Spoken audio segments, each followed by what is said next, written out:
Iya, Bang Felix, dari data ya kementerian yang saya baca memang pemerintah sudah ada melakukan komunikasi begitu ya dengan sejumlah masyarakat adat di sana. Apakah betul masih ada yang mungkin tersisa yang belum dikomunikasikan atau seperti apa tanggapan Anda, Bang Felix? Kita percaya memang bahwa komunikasi menjadi kata kunci untuk di Papua karena kan perseptif yang berbeda ya, sudut pandang berbeda dalam mensikapi sebuah intervensi pembangunan. Ya. Memang kalau di Papua kita bisa mengklasifikasi bahwa adaptasi sosial, suku, etnik terhadap sebuah kebijakan pemerintah bisa beragam.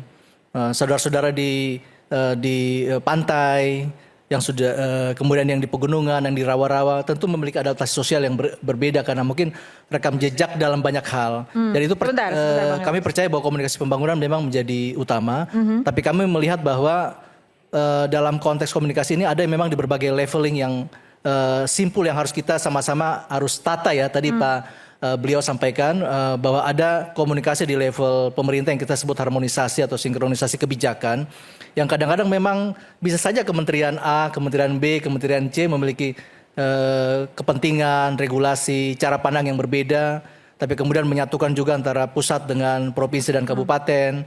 Kemudian di level Maksudnya cara pandang apa, Bang Felix? dalam mensikapi sesuatu topik misalnya tentang kebijakan pembukaan lahan saja misalnya. Kan ada kebijakan dari Kementerian Kehutanan, Kementerian Lingkungan Hidup, atau Kementerian ATR. Tapi kami juga, dari film ini sebetulnya menjelaskan juga bahwa ada hal yang memang kami, pemerintah harus menata dan mempercepat. Salah satunya adalah pemetaan hak kepemilikan masyarakat adat. Karena di sana adalah komunal, kemudian juga tidak ada sertifikasi dalam skala komunal, klan. Tetapi hari ini di bawah pemerintahan Bapak Presiden Prabowo telah ada kebijakan tentang sertifikasi lahan adat. Sehingga betul tadi kami sepakat dengan pandangan beliau bahwa dengan sertifikasi wilayah adat maka kemudian kebijakan tentang equity participation seperti saham, share di dalam sebuah investasi itu menjadi hal yang penting. Dan itu kebijakan dari hari ini dari Bapak Presiden melalui Komite Eksekutif Percepatan Pembangunan Papua. Kita sedang mendesain bagaimana sertifikasi wilayah adat di beberapa kabupaten menjadi uji coba dari Kementerian ATR, BPN. Sehingga masyarakat adat juga memiliki tanah mereka tetap jaga sebagai saham. Apakah perusahaan di bidang kehutanan, di bidang pertambangan, ataupun di bidang perkebunan, ada saham tertentu, berapapun nanti skema bisnisnya, tapi minimal tanah menjadi saham bagi saudara-saudara kita di tanah Papua. Sedikit, Bu, boleh saya? Silakan, Pak Emrus. Saya kira setuju saya bahwa ada varian dari setiap kelompok sosial mengadaptasi suatu pembangunan. Saya setuju itu. Oleh karena itulah dalam pesan komunikasi pembangunan pasti spesifik. Ketika masyarakat yang muda atau masyarakat daerah pegunungan dan lain, kemasan pesan yang kita buat berbeda dengan kemasan pesan yang ada di perkotaan. Oleh karena itulah keahlian komunikasi pembangunan menjadi suatu kebutuhan mutlak yang dilakukan. Tapi saya perhatikan tidak melibatkan komunikasi pembangunan di sana. Sehingga apa yang terjadi? Penolakan. Gitu. Mereka mengatakan bahwa seolah-olah mereka itu tidak dilindungi. Sampai ada kalimat itu. Terus terang, kami di bawah bendera putih, kami tidak dilindungi. Ucapan itu ada. Gitu ya. Jadi ini sesuatu yang perlu kita perhatikan secara serius. Jadi rangkullah mereka dengan pendekatan komunikasi pembangunan. Dan mereka buat jadi subjek pembangunan. Jadi ikut menikmati pembangunan itu long time. Tidak sekedar begitu dijual 500.000 per hektar begitu murah sekali gitu ya. Selesai, tidak. Mereka itu data yang Anda dapatkan dari mana, Bang? Terkait dengan saya ikuti perdebatan termasuk di film tersebut, gitu ya. Mereka merasa terpinggirkan kok. Pengakuan-pengakuan dan itu berdasarkan fakta, gitu ya di film dokumenter. Ini menurut saya, jadi film ini sesuatu yang bagus bagi kita untuk koreksi diri. Tapi pembangunan harus jalan gitu ya. Tapi di sisi lain, masyarakat harus kita dekati dengan pendekatan komunikasi pembangunan dengan perubahan mindset, perubahan sikap dan perilaku. Oke. Tapi bukan pendekatan keamanan. Kalau itu Anda setuju atau tidak? Baik, kalau saya berpendapat tentang hal itu ya, saya pikir keamanan itu ketika ada gangguan lah dari eksternal gitu ya. Sepanjang kalau saya ada pergerakan misalnya katakanlah OPM ya atau apa bolehlah. Tapi ini kan tidak ada kelihatan di sana. Biarlah polisi yang terjun langsung menangani. Kalau memang pihak tentara dengan insting yang abang katakan tadi, ya ajak aja pihak polisi. Saya dapat informasi intelijen begini. Kami tidak mau ini menjadi menyebar atau menjadi apa. Ayo Pak Polisi, kami di belakang Anda. Itu harusnya. Jadi sehingga apa? job description jelas. Karena itu menurut saya belum pada tataran bertempur. Gitu ya. Oleh karena itulah saya melihat, terus terang saya mengatakan, ketika teman kita oknum TNI itu, saya melihat ketika dia membubarkan, wah ini jadi promosi. Dan saya sendiri jadi nyari. Kalau tidak ada itu tidak sekuat itu saya mencarinya. Nah ini yang tidak disadari oleh teman-teman. Karena menurut saya TNI itu bisa kita bagi. Ketika dia menjadi level tamatan akademi militer, mereka sudah ilmuwan loh Pak.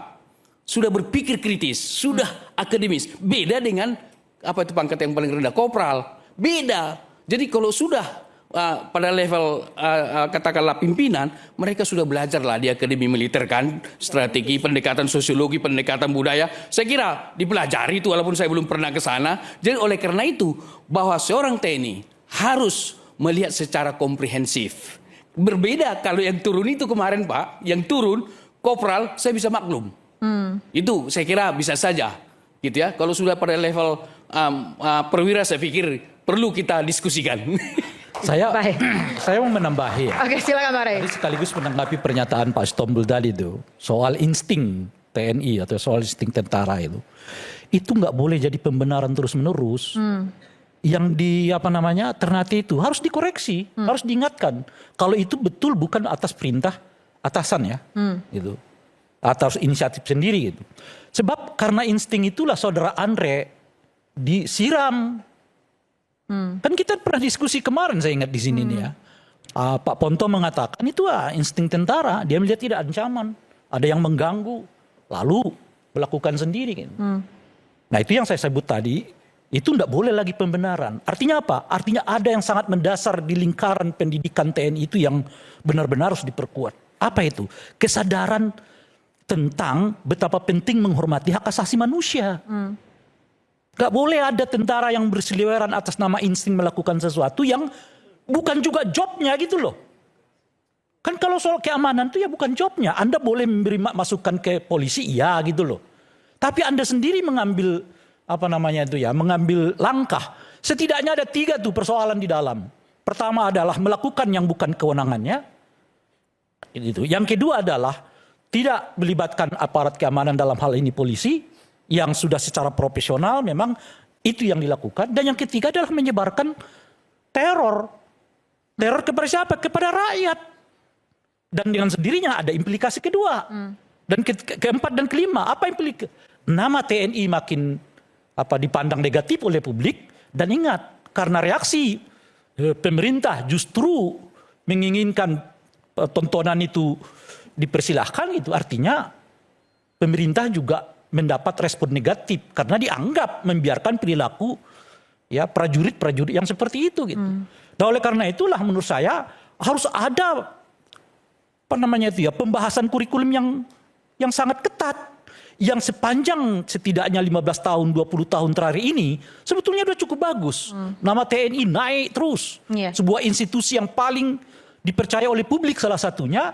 Tapi saya kira sejak periode kedua era Pak Jokowi di mana pelibatan TNI makin ramai, saya nggak tahu sekarang sejauh apa respek publik terhadap TNI sekarang. Dan sejauh ini masih dicintai sepertinya. Oke, saya nggak tahu apakah Coba, saya mau tanya apakah meningkat atau menurun. Tapi saya mau katakan begini, ini kan berkebetulan besok lusa kita sudah menghadapi atau merayakan 28 tahun reformasi.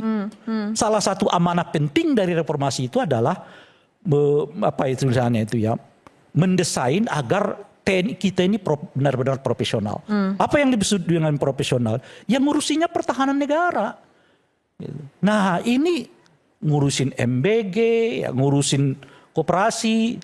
Saya tidak tahu persis apakah ada rencana juga akan ikut nanam jagung, ya kan, nanam sawah dan seterusnya itu. Oke, baik. Sepertinya juga pekerjaan ini nambah memang. Tapi saya mau tanya ini dulu. Kan agak menarik kita ini gitu. Ya. Menariknya apa gitu? Oke, baik. Banyak apa, Bang? Menariknya ini begini.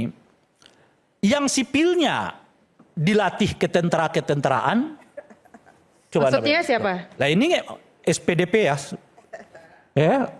Yang beasiswa ke luar negeri itu. LPDP. Oh, berbaris. Menteri-menteri termasuk Bung Felix di dalamnya itu. ikut retret yang juga baris berbaris. Iya. Saya kritik. Tapi juga. bukankah itu memberi pelatihan kedisiplinan, Bang? Itu yang saya mau katakan. Oke. Masyarakat sipilnya dilatih gaya-gaya tentara, tapi tentaranya diminta ngerjain pekerjaan sipil. Ya bercocok tanam, ya ngurusin makanan gitu. Kan tak bolak-balik ini Oke. semua gitu loh. Oke. Saya tambahkan dikit nih ya.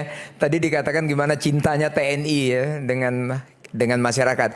Kalau aku sendiri selalu bicara itu tentang bagaimana data ya. Kan kita di era sekarang ini cepat sekali kok cari data. Apalagi kita punya partner ini pasti jago banget masalah survei dan lain sebagainya. Iya. Saya langsung cepat buka nih, gampang dapat langsung.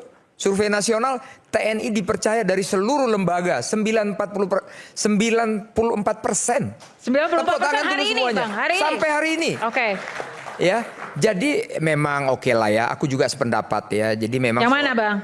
perwira menengah tadi seorang Oke. komandan Kodim harus tetap dia wise gitu ya. Saya percaya itu. Tapi tentunya yang tadi saya katakan tadi, saya mungkin mengulangi 2 kali ya. Pasti seorang tentara tidak mau mengambil resiko. Itu dari kami. Terima kasih. Oke, baik. Tunggu sebentar, saya mau tanya sedikit lagi terkait dengan insting itu yang tidak boleh dibenarkan tadi disampaikan oleh Bang Rey. Pendapat Anda seperti apa, Pak? Iya, jadi karena saya rasa kalau nanti instingnya diturunin, surveinya nggak jadi 94 lagi nih. Turun oke. jadi 49 saya takut nanti nih. Oke. Tapi saya yakin, saya percaya, adik-adik saya semuanya itu bagus-bagus semuanya. Iya. Saya yakin, saya percaya dia mempunyai pertimbangan yang sangat bijaksana. Saya yakin, saya percaya karena wawasan mereka juga sudah luas. Negara kita ini berapa provinsi nih sekarang? Kalau saya nggak salah ini 34 ya. 38 sekarang coba. Itu semua harus kita rawat dengan baik. Tidak bisa kita itu dengan sepihak-sepihak. Kita harus merawat dengan baik. Kenapa? Kalaulah di sana ada kejadian, di sana ada kejadian, di sana kejadian, ntar semuanya ikut-ikutan. Alangkah indahnya. Mari kita bersama-sama Bang Rai, kita semua pengamat di sini, mari kita berangkul tangan untuk 2045 Setuju. tahun emas kita. Setuju Bang ya? Tapi sesuai dengan kewenangan dan tugasnya masing-masing. Oke. Jangan Kewenangan lompat-lompat. masing-masing itu yang sebenarnya Iya. Anda permasalahkan. Oh, iya. Oke. Jangan Kewenangan sampai nanti itu, Pak Iskandar, jangan menurut sampai Anda? sipil yang ikut pertahanan. Oke. Yang militernya ikut ngurusin dapur MBG.